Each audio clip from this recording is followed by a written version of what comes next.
कालाडूंगी नैनीताल कालाडूंगी तहसील में किसान इन दिनों जंगली जानवरों के आतंक से परेशान है। पिछले कई दिनों से हाथियों द्वारा धान गन्ना और अन्य फसलों की भारी नुकसान पहुंचाया जा रहा है। किसानों का कहना है कि वे देश के अन्नदाता, लेकिन सरकार की ओर से किसी प्रकार की सहायता नहीं मिल रही।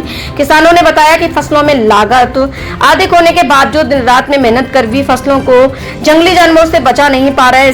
से चलते आने वाले समय में किसानों को गंभीर आर्थिक संकट का सामना करना पड़ रहा सकता है। पीड़ित किसान ने भारतीय किसान यूनियन के जिला अध्यक्ष नैनीताल ने कहा कि जंगली जानवरों द्वारा फसलों को नुकसान पहुंचाना आम समस्या बन गई है और इससे न केवल आर्थिक हानि हो रही है बल्कि किसानों का मनोबल भी प्रभावित हो रहा है। उन्होंने सरकार ने तत्काल हस्तक्षेप और सहायता की मांग की।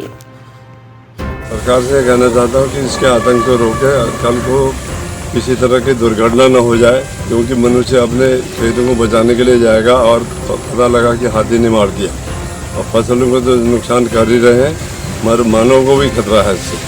इसलिए इस पर सरकार जरूरी आवश्यक कार्रवाई करे जिससे इनको रोका जा सके और सरकार समय पर किसान को उसका मुआवजा भी दे, जिससे किसान को कम से कम कुछ तो भरपाई होगी।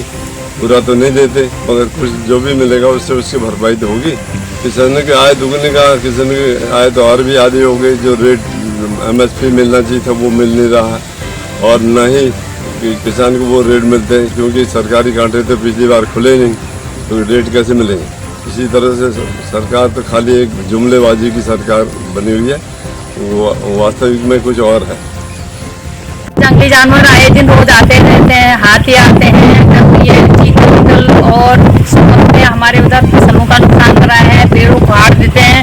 और अभी धानों की फसल है, धानों की फसल को पूरा रौंद के दिया। आपने वीडियो देखी, बना के ले जाना और देख भी लेना। खुद निरीक्षण करने आए थे यहाँ पर वन विभाग वाले। वन विभाग से हमें ये जो हमारे फसल का नुकसान होता है इसका मुआवजा देना चाहिए। हमारे हर साल हम इतनी मेहनत करते हैं, मजदूर इतने महंगे हो गए हैं। आए दिन ये फसल में हमको मजदूर जितनी फसल नहीं होती उससे ज़्यादा हमारे मजदूर है, उसमें भी हमारे खाने के लिए भी जो राशन होता है वो भी जंगली जानवर खा जाते हैं। यहाँ का मतलब कि किसान क्या खाएगा, पहले ये बताइए। हम मुआवजा दोगे तभी तो कुछ हमारा होगा, पूरा होगा उससे।